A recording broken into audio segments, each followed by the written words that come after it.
बॉलीवुड आज जिस मुकाम पर पहुंचा है उसमें कपूर खानदान का अहम योगदान माना जाता है। कपूर फैमिली से जुड़े हर शख्स ने एक से बढ़कर एक हिट फिल्में बॉलीवुड को दी है। इन सब में एक शख्स ऐसा है जिसने बॉलीवुड में नाम और शोहरत तो कमाई, लेकिन कपूर खानदान की बहू बनने के बाद जिंदगी में संघर्षों का सिलसिला शुरू हो गया।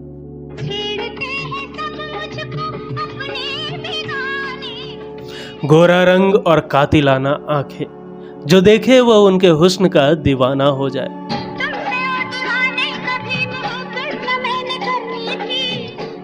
नमस्कार, आप देख रहे हैं की मीडिया और हम बात कर रहे हैं 70 के दशक की दिलकश अदाकारा बबीता कपूर की। बला की खूबसूरत बबीता का अंदाज अपने दौर में सबसे खूबसूरत था।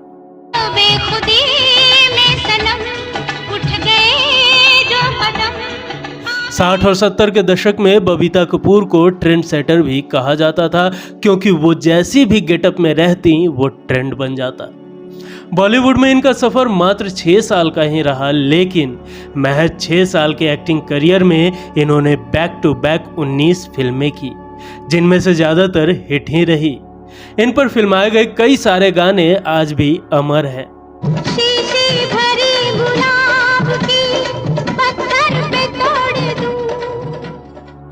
लेकिन क्या आप जानते हैं कि इस हसीन अदाकारा ने जाति धर्म की दीवार तोड़कर और अपने सुपरहिट करियर को त्याग कर जिस शख्स से शादी की, उसकी एक बुरी आदत ने इन्हें कभी सुख नसीब नहीं होने दिया।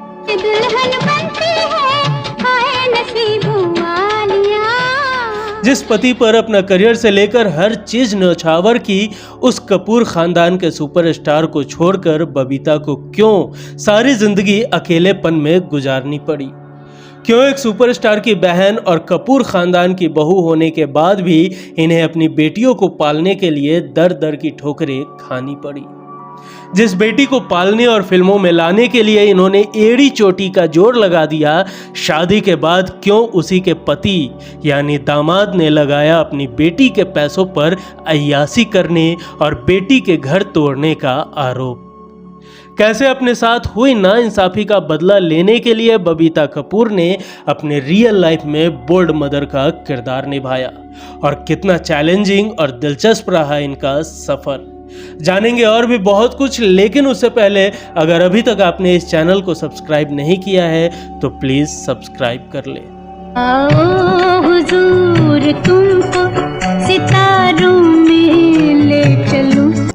कराची के सिंधी परिवार में जन्मी बबीता के पिता हरीश दशानी एक फिल्म स्टूडियो के मालिक के साथ साथ कैरेक्टर आर्टिस्ट भी थे और मां बारबरा ब्रिटिश मूल की ईसाई थी। बबीता का जन्म भारत की आज़ादी से चंद महीनों पहले यानी कि 20 अप्रैल 1947 में हुआ था। जब भारत पाकिस्तान का बंटवारा हुआ तो पूरा परिवार पाकिस्तान के कराची से बॉम्बे आकर बस गया। बेहद खूबसूरत बबीता हमेशा से ही बॉलीवुड में अपना करियर बनाना चाहती थी और 18 साल की उम्र में उन्हें यह मौका मिल ही गया। साल 1966 में बबीता ने फिल्म 10 लाख से बॉलीवुड डेब्यू किया। यह फिल्म बॉक्स ऑफिस पर कोई खास कमाल नहीं कर पाई, लेकिन बबीता की खूबसूरती ने सभी का ध्यान अपनी ओर खींच लिया।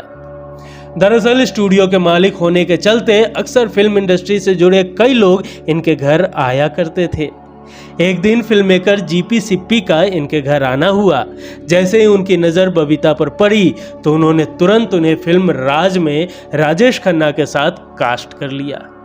हालांकि राज से पहले बबीता की फिल्म 10 लाख रिलीज हो गई और वो डेब्यू फिल्म बनी। फिल्म राज ने बबीता को एक अच्छी पहचान दिला दी। साथ ही इसी साल जितेंद्र के साथ आई उनकी फिल्म फर्ज सुपर हिट रही और बबीता का करियर चल पड़ा। बबीता को 1969 की फिल्म डोली से खूब स्टारडम मिली। 1968 में बबीता कपूर की जोड़ी उनके फ्यूचर हस्बैंड रणधीर कपूर के चाचा शशि कपूर के साथ बनी। दोनों फिल्म हसीना मान जाएगी में साथ नजर आए। यह उनके करियर की सबसे बड़ी हिट रही थी। इसी टाइटल के साथ बबीता की बेटी करिश्मा कपूर भी 1999 में फिल्म कर चुकी है। शशि कपूर के अलावा बबीता रणधीर कपूर के चाचा शम्मी कपूर के साथ भी फिल्म तुमसे अच्छा कौन है कर चुकी है। बबीता अपने स्टारडम के टॉप पर थी। वो उस दौर के लगभग हर बड़े और सुपरस्टार के साथ काम कर रही थी कि तभी साल 1971 बबीता के करियर के लिए टर्निंग पॉइंट साबित हुआ। उन्होंने रणधीर कपूर के साथ फिल्म कल आज और कल में काम किया। फिल्म कल आज और कल में इन दोनों की जोड़ी को काफी पसंद किया गया। यह फिल्म भी सुपरहिट साबित हुई। यहीं से शुरू हुआ रणधीर कपूर और बबीता की लव स्टोरी। इसी फिल्म की शूटिंग सेट पर ही रणधीर कपूर और बबीता के बीच की नजदीकियां बढ़नी शुरू हो गई थी। दरअसल बबीता को रणधीर पहले से ही जानते थे। दोनों की मुलाकात 1969 में फिल्म संगम के सेट पर हुई थी। जब पहली बार बबीता को उन्होंने देखा तो देखते ही रह गए। इसके बाद अक्सर दोनों चोरी छिपे मिला करते थे। कुछ समय बाद जब बबीता को पता चला कि कपूर खानदान की बहुएं फिल्मों में काम नहीं करती हैं, तो वो चिंतित हो उठी। वो शादी के बाद भी फिल्मों में काम करना चाहती थी। इधर रणधीर बबीता को परिवार वालों से मिलवाना चाहते थे, इसलिए उन्होंने फैसला किया कि वो अपनी किसी फिल्म में बबीता को हीरोइन के रोल में कास्ट कर लेंगे।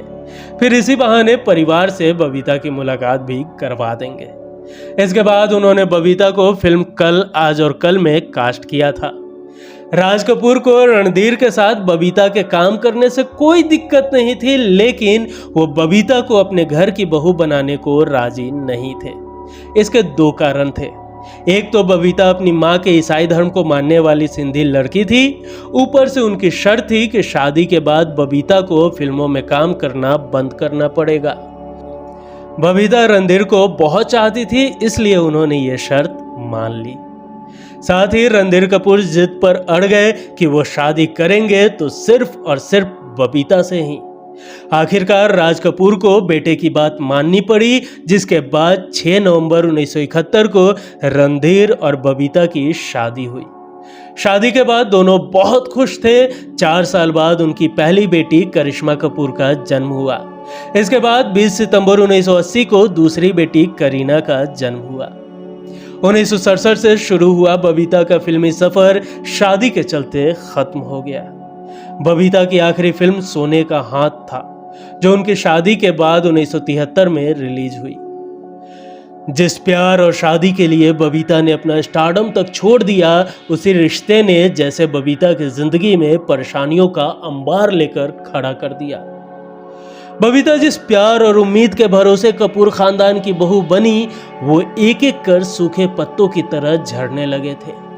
कुछ रिपोर्ट्स की माने तो शादी के बाद बबीता और रणधीर कपूर को अलग मकान में रखा गया था, ना कि उनके पैतृक निवास में। रणधीर अक्सर पार्टियां किया करते और घर देर से पहुंचते थे। बबीता के कुछ कहने पर दोनों के झगड़े होते थे। कुछ रिपोर्ट्स में यह भी दावा किया गया है कि बबीता अपनी मां की धर्म यानी ईसाई धर्म की समर्थक थी और उन्होंने अपने पति रणधीर को भी क्रिश्चियन बना दिया था। जब राज कपूर को इस बात का पता चला तो उन्होंने अपने बेटे से दूरियां बना ली। बाद में परिवार के दबाव में रणधीर दोबारा हिंदू बन गए, जिस कारण बबीता से उनके रिश्ते बिगड़ने लगे। दोनों में झगड़े बढ़ गए। रणधीर शराब के नशे में चूर रहने लगे। कहते हैं कि बबीता ही थी जिसके दबाव में कपूर परिवार हर साल क्रिसमस मनाता था। 1981 से दोनों के रिश्ते में दूरियां आने लगी। इसकी एक वजह यह भी थी कि 80 के दशक से रणधीर के करियर में डाउनफॉल आने लगा था। उनकी एक भी फिल्म चल नहीं रही थी। तंगी का दौर भी शुरू हो गया था। इस कारण वो बहुत शराब पीने लगे थे और एक्टिंग करियर पर बिल्कुल फोकस नहीं करते थे। एक समय तो ऐसा भी आया जब रणधीर के पास पत्नी के खर्च उठाने और बेटियों की फीस भरने तक के पैसे नहीं रहे। बबीता किसी तरह बच्चों की परवरिश में लगी थी, लेकिन वो अपने बच्चों को एक अच्छी जिंदगी नहीं दे पा रही थी। इन सब का असर बबीता और रणधीर की शादीशुदा जिंदगी पर पड़ी। दोनों के बीच झगड़े, मनमुटाव और आपसी रंजिश इतनी बढ़ गई कि 1987 में बबीता दोनों बेटियों के साथ रणधीर का घर छोड़कर चली गई। बबीता ने रणधीर कपूर से शादी की और एक रेप्यूटेड फैमिली का हिस्सा बन गई, लेकिन उनकी जिंदगी किसी परियों की कहानी जैसी नहीं बीती, ना ही उन्होंने कोई लग्जरी लाइफ को जिया। बबीता और रणधीर एक दूसरे से अलग हो गए थे और उनके सामने थी 2 बेटियां। रणधीर तो अपनी जिंदगी में मगन हो गए, लेकिन बबीता ने अकेले ही दोनों बेटियों को पाला। उन्होंने कपूर फैमिली की मदद भी नहीं ली और ना ही अपने दर्द को साझा करने के लिए दूसरी शादी की। उन्होंने तंगहाली भी झेली, सिंगल मदर बनने में कई मुश्किलें भी आई, लेकिन कभी हार नहीं मानी और दो बेटियों को उस मुकाम तक पहुंचाया जहां वो आज हैं। 2007 में मुंबई मिरर को दिए एक इंटरव्यू में करीना कपूर ने बताया था कि रणधीर कपूर से अलग होने के बाद बबीता रियल एस्टेट का एक छोटा सा बिजनेस करती थी और उन्हीं पैसों से अपनी दोनों बेटियों को पढ़ाया लिखाया। करीना ने यह भी खुलासा किया था कि करिश्मा नॉर्मल बच्चों की तरह स्कूल बस से ही स्कूल जाती थी और कॉलेज के टाइम पर वो लोकल ट्रेन में ट्रैवल करती थी। उनके पास सिर्फ एक कार थी और ड्राइवर हायर करने के लिए भी पैसे नहीं हुआ करते थे। पति से अलग होने के बाद बबीता ने करिश्मा कपूर को ग्रूम करना शुरू किया। वो अपनी बेटियों का करियर बनाने में जी जान से लग गई। वो नहीं चाहती थी कि उनकी बेटियां भी उनकी तरह पाई पाई को मोहताज हो जाए। चंद जानकार लोगों की मदद से करिश्मा कपूर फिल्मों में आई। कपूर खानदान की बहुओं के साथ साथ बेटियों को भी फिल्मों में काम करने की इजाजत नहीं थी, लेकिन करिश्मा कपूर को बॉलीवुड में लाने के लिए बबीता पूरे खानदान के खिलाफ खड़ी हो गई। मां की मदद से करिश्मा कपूर 1991 की फिल्म प्रेम कैदी से बॉलीवुड में आई। पहली फिल्म भले ही हिट ना रही हो, लेकिन लगातार हिट देते हुए करिश्मा कपूर 90 के दशक की टॉप एक्ट्रेस बन चुकी थी। करिश्मा को दौलत शोहरत सब नसीब हुआ, लेकिन उनकी निजी जिंदगी भी उनकी मां की तरह ही खासी डिस्टर्ब रही और इस परेशानी का जिम्मेवार भी बबीता को ही ठहराया गया। दरअसल करिश्मा कपूर की अमिताभ बच्चन के बेटे अभिषेक बच्चन के साथ सगाई होने के बाद टूट गई थी। कहा जाता है कि ये रिश्ता बबीता के कारण ही टूटा था। दरअसल उन दिनों बच्चन परिवार की आर्थिक स्थिति ठीक नहीं थी और अभिषेक का करियर भी ठीक नहीं चल रहा था। ऐसे में बबीता चाहती थी कि उनकी बेटी किसी पैसे वाले से शादी कर अपने जीवन में आगे बढ़ जाए। हालांकि अभिषेक से रिश्ता टूटने पर करिश्मा बुरी तरह टूट गई थी, लेकिन मां की बात मानकर करिश्मा दिल्ली के बिजनेसमैन संजय कपूर से शादी करने का फैसला लिया और 29 सितंबर 2003 को शादी कर ली। संजय कपूर की ये दूसरी शादी थी। शादी के चंद सालों बाद ही करिश्मा कपूर की शादी में दूरियां बढ़ने लगी और शादी के 13 साल बाद दोनों ने तलाक लेने का फैसला लिया। जहां एक तरफ करिश्मा कपूर ने संजय कपूर पे कई सारे गंभीर आरोप लगाए, तो वहीं अदालत में दिए हलफनामे में संजय कपूर ने कहा था कि उनके पारिवारिक जीवन में उनकी सास यानी बबीता कपूर का बहुत ज्यादा हस्तक्षेप था। उन्होंने ये भी दावा किया था कि बबीता अपने फोन कॉल, शॉपिंग के भारी भरकम बिल और महंगे शौक की भरपाई अपनी बेटी से ही करवाती है। इस किस्से की चर्चा हम किसी और एपिसोड में विस्तृत रूप से करेंगे। फिलहाल नजर बबीता के करियर पर। 1987 में भले ही बबीता और रणधीर एक दूसरे से अलग रहने लगे, हालांकि दोनों ने कभी तलाक नहीं लिया। धीरे धीरे दोनों पब्लिक इवेंट और फैमिली फंक्शन में अक्सर साथ दिखने लगे। करीब 35 सालों तक अलग घरों में रहने के बाद हाल ही दोनों ने फिर साथ रहने का फैसला किया। दोनों फिलहाल बांद्रा स्थित नए घर में साथ रहते हैं। बबीता अक्सर अपनी बेटियों के साथ स्पॉट होती ही रहती है। कुछ समय पहले उनकी एक फैमिली फोटो भी वायरल हुई थी। बबीता को देखकर पहचानना बेहद मुश्किल था।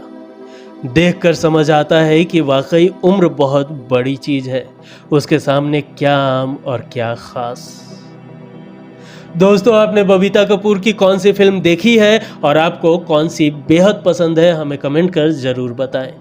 बबीता कपूर से जुड़ी आपके पास कोई भी जानकारी हो तो हमारे साथ शेयर जरूर करें। वीडियो पसंद आई हो तो एक लाइक जरूर करें। मिलेंगे अगले एपिसोड में फिर किसी दिलचस्प किस्सों के साथ। तब तक के लिए नमस्कार।